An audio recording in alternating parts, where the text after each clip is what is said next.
I wonder what time it is. Ooh! It's 3 o'clock already! It's Mainoo time!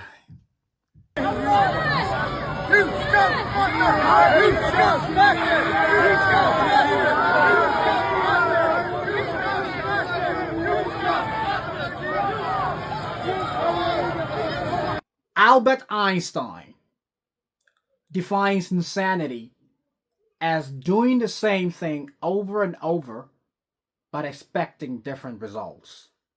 Ladies and gentlemen, we are back. TV, I like it. We did a live video trying to expand the nuances of the results between Manchester United and Liverpool, which ended 3-0 at Old Trafford at the expense of Manchester United. And we spoke at length about the different details that probably governed that outcome of the result of the match. But today we're gonna do an even more in-depth analysis of what actually transpired on the day. Now, if you would recollect, last season in the Premier League, Manchester United, under the leadership and tutelage of Mr. Erik ten Hag, conceded a whopping 435 shots.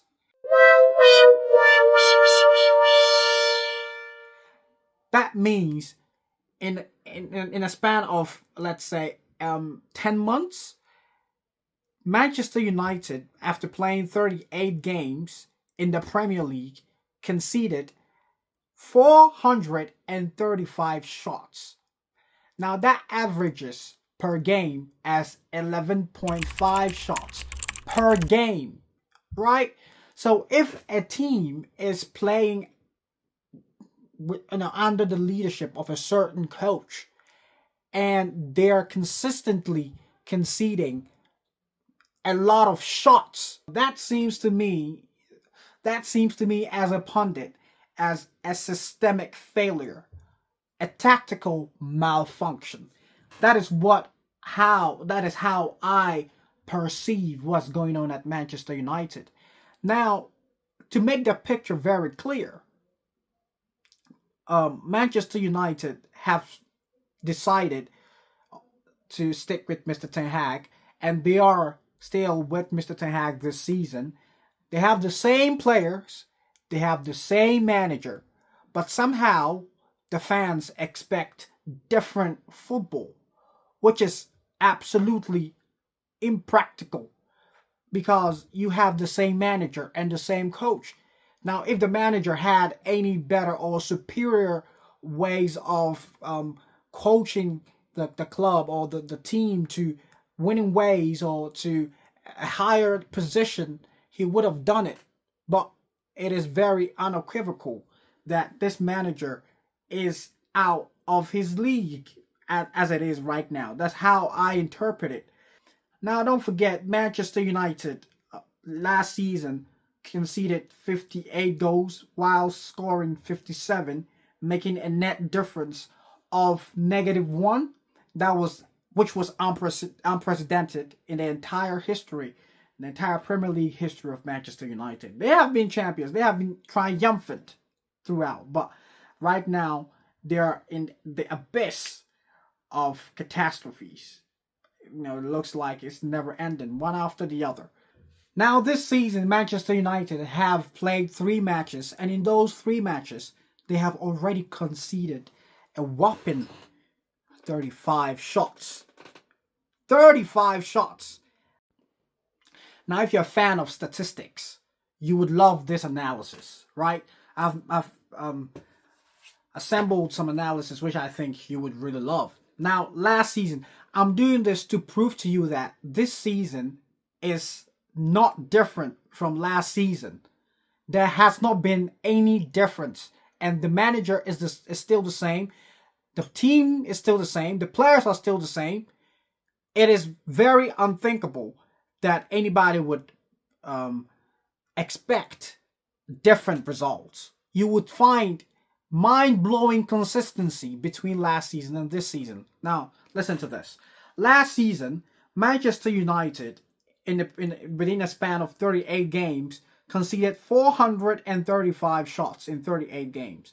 Now, if you divide 435 by 38, you would have 11.4. That means Manchester United conceded on average 11.4 shots every single game. That is absolutely ridiculous. Last season, Manchester United conceded 11.4 shots per game. Now, this season, Manchester United played against Fulham. They conceded 10 shots against Fulham. They played against Brighton. They conceded a whopping 14 shots against Brighton. And against Liverpool, they conceded 11 shots against Liverpool. Now, the total of these shots will give you 35 shots in 3 games. 35 shots divided by the 3 games would give you 11.6. Last season was 11.4. This season is 11.6. So within the 11 range per game.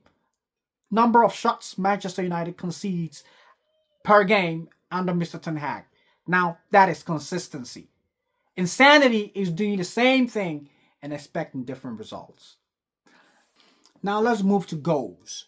You would realize that in the 3 games Manchester United have played, they have already conceded 5 goals. 3 from Liverpool and 2 from Brighton. Yes? So 5 divided by 3, you would have 1.6 goals conceded per game, which is still within the range of 1.5 within that range. So that is consistency.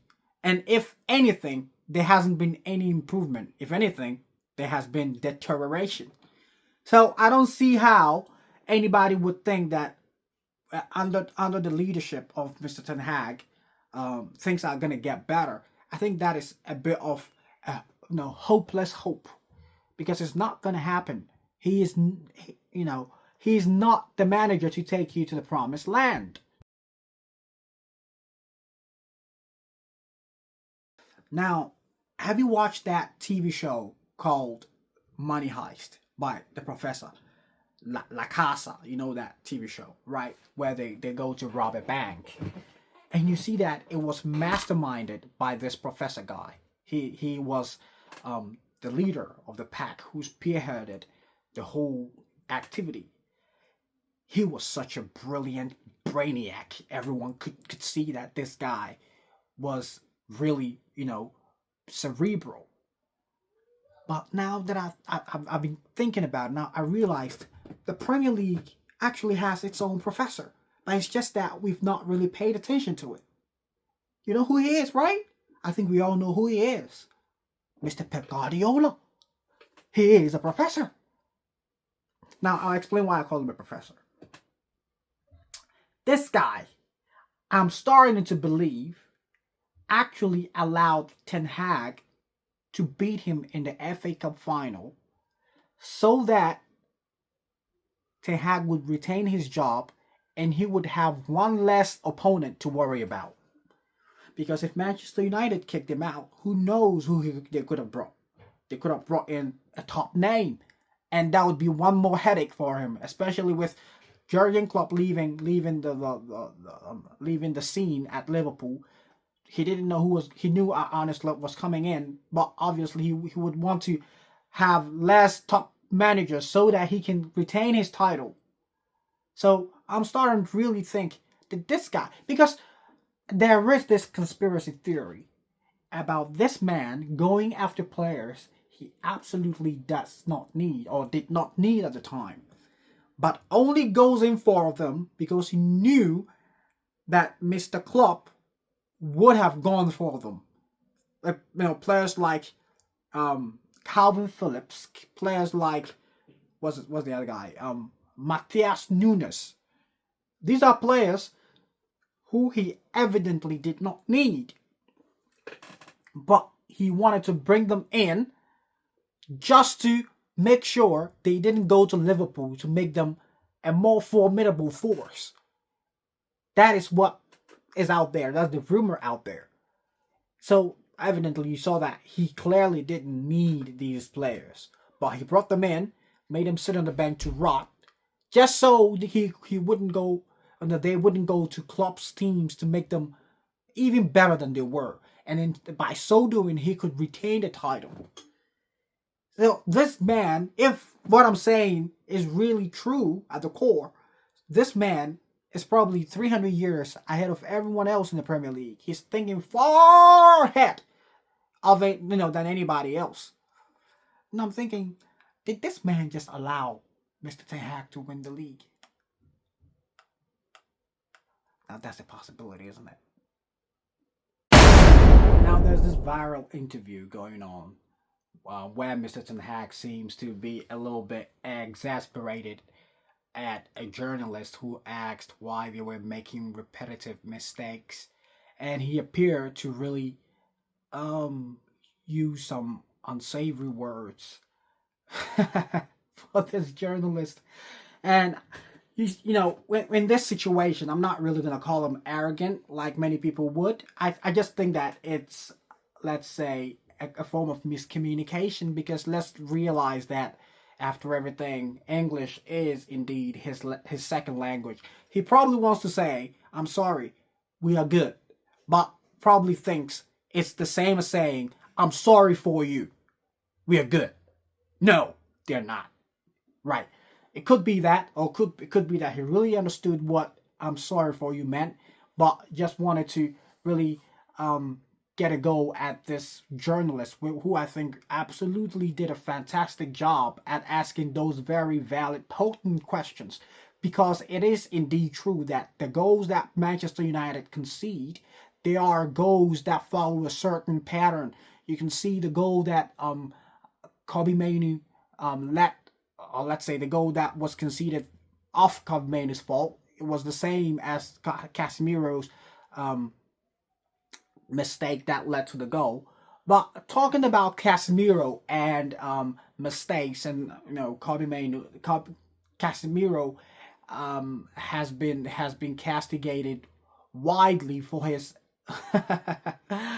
some of the mistakes that he made during the Premier League encounter with Liverpool, which I think again are absolutely unfair to the player, because I think those were just superficial manifestations of a more, like, a greater systemic collapse. Because when you look at a team that wants to build with a 3-2 build-up, right?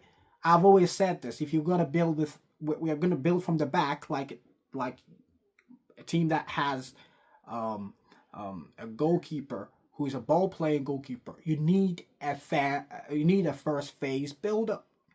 Now, a first phase builder is absent in the Manchester United team. When I say a first phase builder, some of you may ask, what is a first phase builder?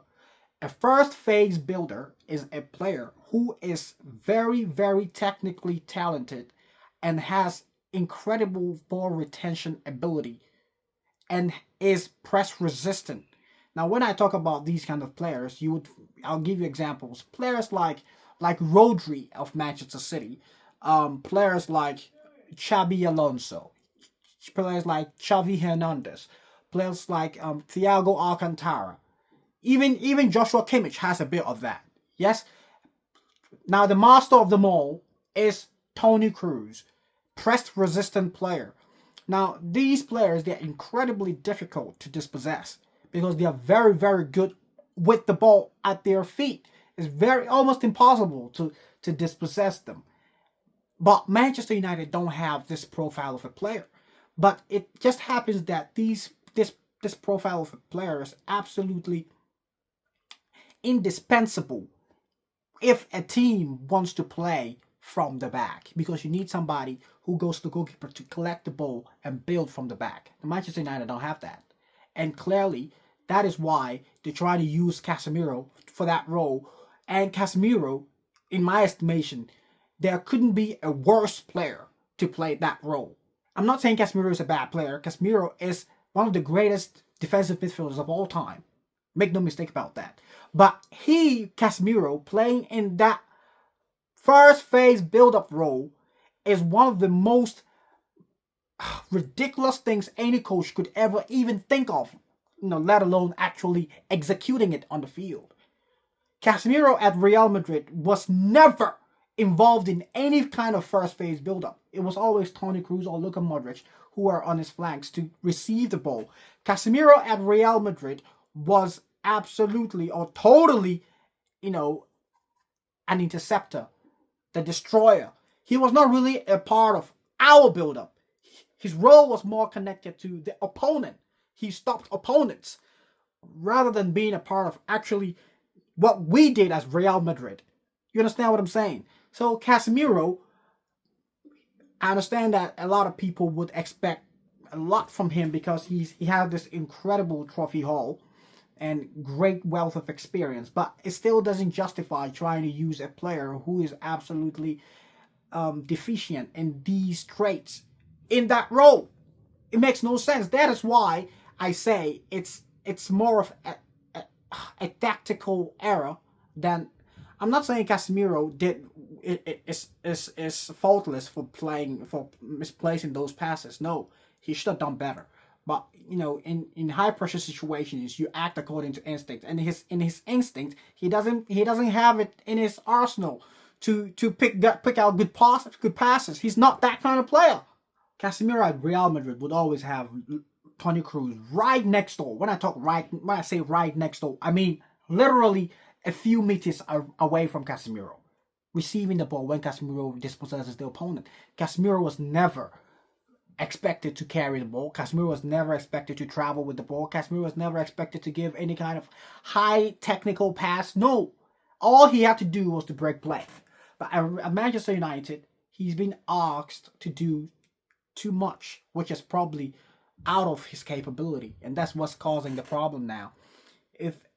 And I also think that even though Casemiro missed the ball or misplaced some of the passes and was dispossessed twice, you would see or you would realize that the defensive shape, which I spoke about in the previous video, the defensive shape of Manchester United was absolutely non-existent. Right? Totally non-existent. And you see Liverpool attack Manchester United with numbers. And think about it. Liverpool had more players in Manchester United's half, especially for Kobbie Mainoo's mistake that led to Salah's goal. Liverpool had more players in Manchester United's half than Manchester United had Manchester United players in Manchester United's half. That makes totally no sense. So it's not just Casemiro. It's also about the shape of the team, the structure of the team, the way they build. You see, so it's more of Casemiro's era or Mainoo's era.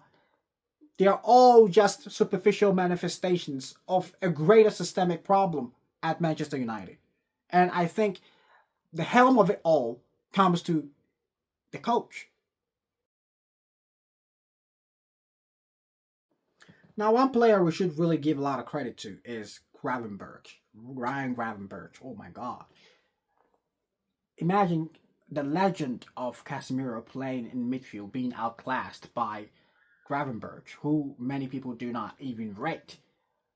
I personally never had high hopes for him because, first of all, he's very injury prone. Second of all, he seems to not be able to stay on his feet. He's always falling down. Yeah, but yesterday he delivered one masterclass, of midfield prowess, and I think he needs to be commended for that. When you look at what Mr. Arne Slot has done with Ryan Gravenberch, I think it's totally commendable, and they should really get their flowers. Now, when you go online, I'll read you some comments, yeah? When you go online, you see a lot of people. Mr. Ten Hag seems to go back to the trophies he won. But let's not make any mistake about it. Mr. Ten Hag has spent, I want to quote the figure exactly to you. I don't want to say anything from my head. So he signed a couple of players, and they've all amounted to £616 million. £616 million spent on players, and he's delivered one FA Cup and one Carabao. And then he uses that as grounds to defend himself against any kind of critics. I don't think that is remotely appropriate, because when you spend £616 million in 2 years, I think we expect you to be winning, if not the Champions League, you should be in the conversation of winning the Champions League. And if you're not winning the Premier League, you should be at least in the top 2, top 3.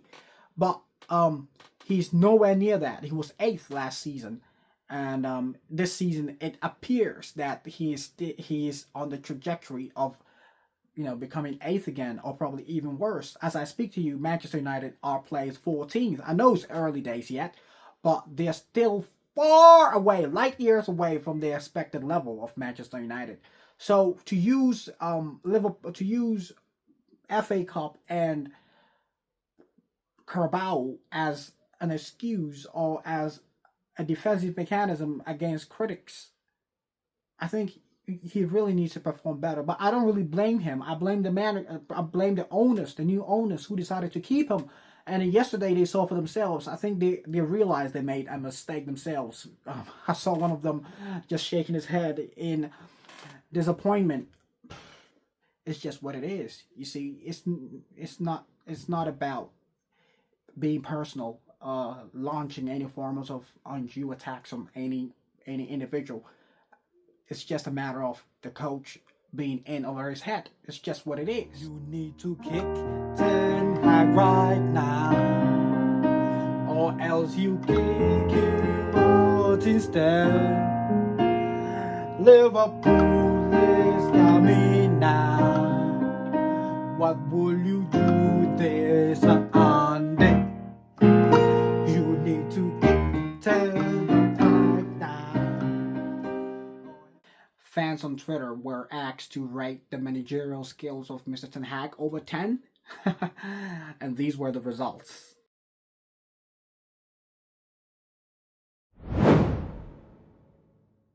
Now it's fun fact time. We're gonna tell you one story, which I'm sure you will enjoy. Now today's story will be from Pato, and Pato was talking about his ex-manager Ancelotti, who's now Real Madrid coach, and Pato says Ancelotti became like a father to me. He even named his dog Pato. Now this is the fun part. You saw that picture of him on the bus in Madrid with the sunglasses and the cigar. You remember that picture, right? That iconic picture. Well, at Milan, he turned up to training in a helicopter. He lived in Parma, and his wife knew how to fly the helicopter. He'd step out looking like James Bond. If anyone lived with style, it was Carlo. He's cool, isn't he? I imagine your coach coming to training with a helicopter. Cool. And obviously, I think there was a helipad, helicopter landing pad where, in the Silvio Berlusconi stadium, the training ground, they made a helicopter pad for him. Yeah, so that's your fun fact for today. Ancelotti. Now to today's quiz. Who is this player?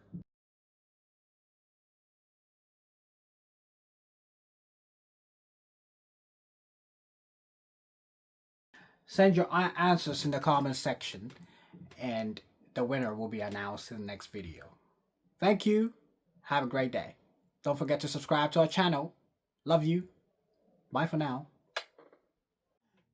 You need to kick Ten Hag right now, or else you kick him out instead. Liverpool.